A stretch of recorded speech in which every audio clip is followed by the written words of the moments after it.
ये आपका स्वागत है। मैं विवेक बिंद्रा, मोटिवेशनल स्पीकर और बिजनेस कोच। आपने ठीक देखा थंबनेल, थोड़ी मुस्कुराहट आ गई आपके चेहरे पे। मल्टी लेवल मार्केटिंग के बारे में ये मेरा दूसरा वीडियो है। आज की वीडियो में मैं 3 स्ट्रैटेजीज बताऊंगा अपने आप को इवैल्यूएट करने की, प्रोडक्ट को इवैल्यूएट करना, कॉम्पिटेंस को इवैल्यूएट करना, परफॉर्मेंस को इवैल्यूएट करना। मैं tips, secret, strategies, frameworks, execution पे काम करता हूं। जड़ें मजबूत करने वाला वीडियो है ये 3 स्टेप का। बिजनेस हो हल्ला शोर शराबे से नहीं बढ़ता। बिजनेस बढ़ने के लिए आपको फ्रेमवर्क, वो समझ, वो स्ट्रैटेजीज बनानी बहुत जरूरी है, ताकि आप उन फ्रेमवर्क्स को एग्जीक्यूट कराएं और फ्रेमवर्क बिजनेस चलाएं। आप बैठे आराम से। फ्रेमवर्क कैसे चलाते हैं, ये 3 बातें सुनिएगा ध्यान से, जिसमें मैं आपको स्टेप बाय स्टेप बताना चाहता हूं। पहले लेंगे प्रोडक्ट इवैल्यूएशन। सुनने में थोड़ा सा टेक्निकल लगता है, अंग्रेजी जैसा लगता है, घबराइए मत, सरल भाषा में बताऊंगा। सबसे पहले जिस भी कंपनी में आप काम कर रहे हैं, कहीं नौटंकी कंपनी में तो काम नहीं कर रहे, आजकल आ गई हैं कहीं पैसा घुमाने वाली, मनी रोटेशन, जिसके आप प्रोडक्ट कोई बेस ही नहीं है, ये भाग जाएंगे। मैं आज इनका नाम नहीं लेना चाहता, नीचे आप कमेंट बॉक्स में समझ जाएंगे मैं किसकी बात कर रहा हूं। ये बहुत नोट छाप रहे हैं आजकल, बहुत कम कमा रहे हैं, बहुत तेज आगे। मैंने जाना बंद कर दिया इनके यहां। ऐसी कई कंपनी थी जिनके पास मैंने जाना बंद कर दिया। मैं उनसे मिलता हूं, ना उनका कोई सेमिनार करने जाता हूं। ये बताते हैं हमने सैकड़ों करोड़ रुपए का टर्नओवर कर लिया पिछले कुछ महीनों के अंदर, देखो हम कहां से कहां पहुंच गए, देखो हमने कितने। अरे तुम पैसा घुमा रहे हो, मेरे को मालूम है। प्रोडक्ट जब तक दमदार नहीं है, वो प्रोडक्ट इवैल्यूएशन का पहला स्टेप, अपने प्रोडक्ट की नीड और अर्जेंसी पहचानने की कोशिश करो मार्केट में। जो प्रोडक्ट आप बेच रहे हैं उसकी जरूरत कितनी है। कई बार हम लोग कैसा माल लेके आते हैं, वो लेके आते हैं जिसमें मार्जिन ज्यादा है, वो नहीं लेके आते जिसकी नीड ज्यादा है। जैसे कई एमएलएम कंपनी सॉफ्टवेयर बेचने में लगी है। अरे भाई आप सॉफ्टवेयर बेच रहे हो, उसकी नीड तो है, मानता हूं, लेकिन मार्केट साइज बड़ा छोटा है, जितने लोगों को चाहिए ही नहीं सॉफ्टवेयर। ऐसा तो नहीं कि हर आदमी को देश भर में सॉफ्टवेयर की जरूरत पड़ रही है, हर इंडिविजुअल को तो नहीं चाहिए ना, कुछ कंपनीज को चाहिए सॉफ्टवेयर। तो मार्केट साइज छोटा है उसका। और कुछ बिजनेस ऐसे हैं जिसका मार्केट साइज बड़ा है लेकिन प्रोडक्ट की जरूरत ही नहीं है जी। वो ऐसा प्रोडक्ट ले आए जिसकी जरूरत ही नहीं है। इसका सेकंड पॉइंट समझिए, identify the uniqueness of the envision product. ये बड़ा इंपॉर्टेंट है सेकंड पॉइंट। जो माल आप बेच रहे हैं वो कितना यूनिक है। आप ऐसा तो नहीं कि कुछ वही बेच रहे हो, सारे के सारे बेच रहे हो। आप वही तेल, साबुन, शैंपू बेच रहे हो, सबके सब बेच रहे हैं। आप वही टूथपेस्ट बेच रहे हैं, तो सबके सब बेच रहे हैं। अगर वो टूथपेस्ट है भी कितनी यूनिक है, अगर वो तेल, साबुन, शैंपू है भी कितनी यूनिक है। ऐसा तो नहीं कि कोई भी कॉपी मार लेता, आकर के एमएलएम चालू कर देता, लो जी मेरा भी टूथपेस्ट पकड़ो और बेचो जी। 150 रुपए का टूथपेस्ट 500 रुपए में बेचो। अगर आपका प्रोडक्ट यूनिक भी नहीं है और महंगा भी बहुत है, आपको बहुत पुश करना पड़ेगा सेल्स में। इसलिए सबसे पहले प्रोडक्ट इवैल्यूएशन बहुत जरूरी है, क्योंकि अगर प्रोडक्ट बार बार बिकेगी नहीं तो आपका रीपरचेज किधर से आएगा।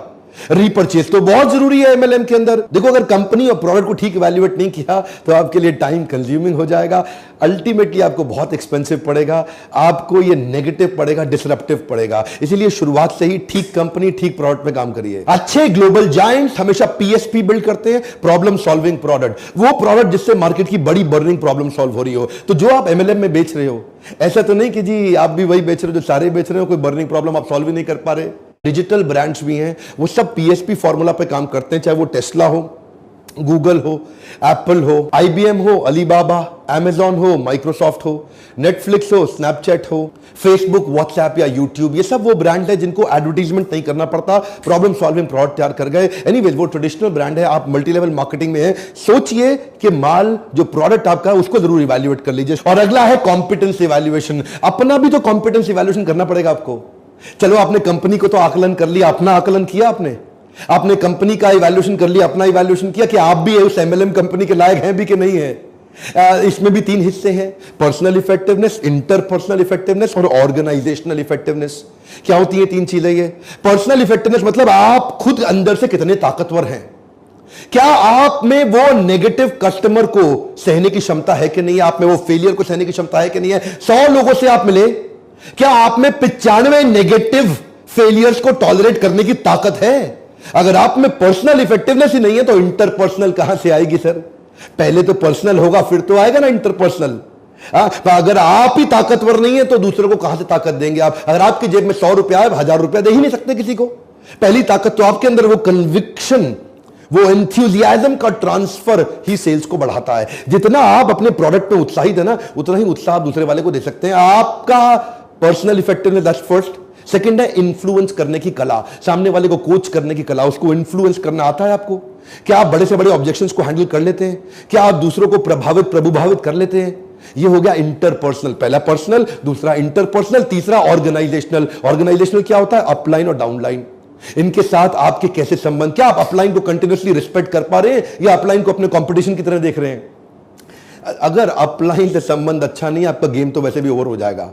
लंबा वो आदमी टिकता ही नहीं जो अपने सीनियर की रिस्पेक्ट ही ना कर सके। और डाउनलाइन को आप कितना इन्फ्लुएंस कर पा रहे हैं, इसको बोलते हैं ऑर्गेनाइजेशनल, ऊपर नीचे दाएं बाएं। जब पूरी ऑर्गेनाइजेशन को आप रन करने लायक हो जाते हैं, सबसे बड़े डायमंड बनते हैं आप। पावरफुल डायमंड बनने के लिए भगवद गीता में कृष्ण ने भी एक श्लोक बोला है, 3 अध्याय का 21वां श्लोक। अगर आप शक्तिशाली डायमंड बनना चाहते हैं, श्लोक को समझिए। क्या कहते हैं कृष्ण? यद यदाचरति श्रेष्ठ तत्तदेव तरो जना स यत् प्रमाणम कुरुते लोकस्तदनुवर्तते। ध्यान दीजिए, कम ऑन। यद यद तद तद, यद यद जैसा जैसा, तद तद वैसा वैसा, जैसा जैसा लीडर करेगा वैसा वैसा तो डाउनलाइन भी करेगा, पर जैसा जैसा अपलाइन कहेगा वैसा वैसा डाउनलाइन नहीं करेगा। लीडरशिप सफल तभी होती है जब आप करके दिखा पाते हैं। पहले आचार फिर प्रचार। जैसा जैसा लीडर करेगा डाउनलाइन अपने आप करेगा, पर अगर लीडर खाली कहेगा डाउनलाइन कुछ नहीं करेगा। So what is needed is आपका, अब पहले हमने क्या किया? प्रोडक्ट का इवैल्यूएशन। अब आप क्या कर रहे हैं? अपनी कॉम्पिटेंस का इवैल्यूएशन। सफल होना चाहते हैं, कंपनी भी अच्छी होनी चाहिए और आप में भी वो दम होना चाहिए। इसमें 4 प्रकार के लोग हैं। आप पीपल मैन है कि आप आइडिया मैन है? एक्शन मैन एकदम एक्शन में लग जाता है, ये लोग एमएलएम में सफल हो जाते हैं। उसकी स्पीड तेज है, उसका एग्जीक्यूशन डिसीजन अभी की अभी राइट नाउ करके दिखाएंगे, जान लगा दूंगा, एडी चोटी का जोड़ लगा दूंगा, ये एक्शन मैन है। प्रोसेस मैन क्या है? नहीं नहीं नहीं, स्टेप बाय स्टेप चलेंगे। पहले डेटा दिखाओ, पहले मुझे थोड़ा पीछे के टेस्टिमोनियल्स दिखाओ, मेरे को रेफरेंस चाहिए, मेरे को डिटेल चाहिए, मेरे को पूरे स्टेप्स चाहिए, पहले एनालिसिस करूंगा। प्रोसेस मैन धीरे धीरे चलता है। पीपल मैन रिश्ते बनाता है, लोगों के साथ जुड़ के चलता है। और आइडिया मैन, उसको फंसा दो, वो नया आइडिया निकाल देगा, नया ऑल्टरनेट निकाल देगा, नया सोल्यूशन निकाल देगा। वो क्रिएटिव थिंकिंग है, करता है, वो नए नए पैटर्न ढूंढता है, वो फंसता ही नहीं है कहीं पे, उसके पास नए आइडियाज हमेशा रेडी रहते हैं। वो इतना क्रिएटिव मेंटालिटी का 4 प्रकार में भी कॉम्बिनेशन है। कौन से लोग एमएलएम में चलते हैं और कौन से फेल हो जाते हैं? सारे नहीं चलते। अगर आप प्रोसेस मैन बहुत ज्यादा है तो एमएलएम में रिजेक्शन संभाल ही नहीं पाएंगे। एमएलएम के अंदर एक्शन और आइडिया का कॉम्बिनेशन चलता है, एक्शन पीपल का कॉम्बिनेशन चलता है। लेकिन अगर आपका प्रोसेस में स्कोर ज्यादा, प्रोडक्ट एनालिसिस हो गया, कॉम्पिटेंस एनालिसिस हो गया, यानी कि अपनी कंपनी को चेक कर लिया, अपने आप को चेक कर लिया, अब परफॉर्मेंस एनालिसिस।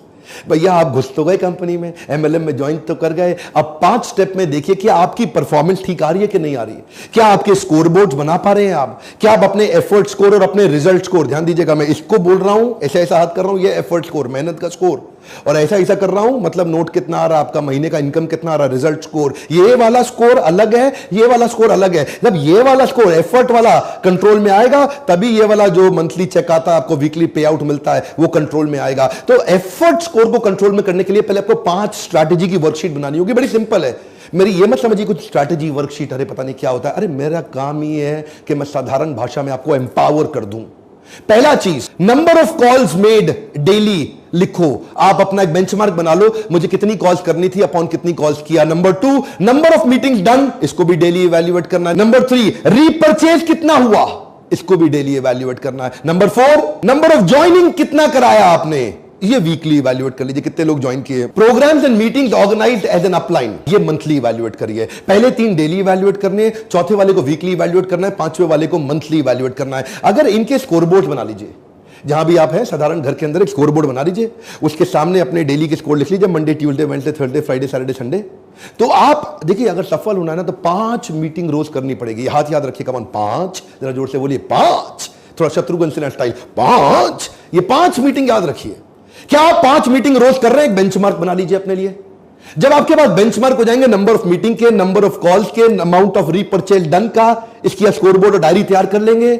उसके बाद वीकली ज्वाइनिंग का, और 5वां हर महीने कितने इवेंट्स ऑर्गेनाइज करा पा रहे हैं अपनी पूरी डाउनलाइन के लिए, एक ऑर्गेनाइजेशनल इफेक्टिवनेस के लिए कितनी मीटिंग्स आप, कितने इवेंट्स आप ऑर्गेनाइज करा पा रहे हैं, जिसमें बहुत सारे लोग इकट्ठे आते हैं और किसी स्पीकर को बुलाते हैं, प्रोडक्ट की ट्रेनिंग देते हैं, मोटिवेशनल ट्रेनिंग, दोनों ट्रेनिंग देते हैं, टेक्निकल ट्रेनिंग भी देते हैं, बिहेवियरल ट्रेनिंग भी देते हैं, सॉफ्ट स्किल ट्रेनिंग भी देते हैं, और स्किल और विल दोनों कवर कर देते हैं। तो ये जब 5 चीजें आपकी कंट्रोल में हो गई, तो अपने आप रिजल्ट स्कोर तो आएगा ना। Effort score, result score. One more time, come on मेरे साथ। Effort score, result score. ये दो स्कोर शीट्स बन जाएंगी आपकी। ये खाली पागल की तरह भागना नहीं है, दीवार को धक्का नहीं लगाते, दरवाजे को धक्का लगाते। वही सिखाता हूं आपको कि मछली को पेड़ पे नहीं चढ़ाना, पानी में कैसे चलेगी। आपकी कॉम्पिटेंस, आपकी ताकत को एंगेज करेंगे। आपकी ताकत है इस तरफ और आप भाग रहे हैं इस तरफ, अरे मेहनत ज्यादा लगाओगे रिजल्ट आए। ये थी पावरफुल 3 एमएलएम के अंदर सबसे बड़ा डायमंड बनने की फाउंडेशनल स्ट्रैटेजीज। अगर आप आगे चाहते हैं कि 3 और सक्सेस स्ट्रैटेजीज दूं, जो कि मेरा मन था एक वीडियो बनाने के लिए, तो नीचे कमेंट बॉक्स में लिखिएगा।